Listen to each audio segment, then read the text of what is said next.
ஏன்னா அங்க பெல்காம்ல வந்து கர்நாடகாவுக்கும் மகாராஷ்டிராவுமே பெரிய பிரச்சனை போயிட்டு இருக்கு.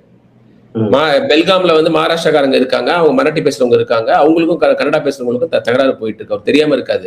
நான் என்ன கேட்கிறேன்னா, பிஜேபியே இந்த மாதிரி வந்து பேச சொல்லி இருக்குமா அப்படிங்கிற ஒரு சந்தேகம் எனக்கு இருக்குது. ஏன்னா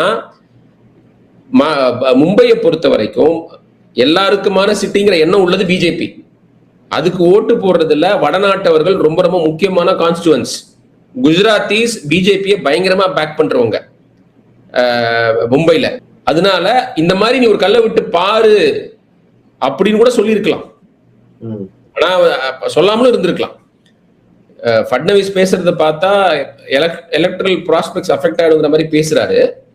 பட் என்னை பொறுத்த வரைக்கும் பிஜேபி சம்பந்தமா நீங்க யூ நெவர் நோ. நான் மும்பைக்கு ரெகுலரா வருஷத்துக்கு ஒரு 10-20 வாட்டி போற ஆளுங்கிறதுனால சொல்றேன். வட இந்தியர்கள் வாக்குகள்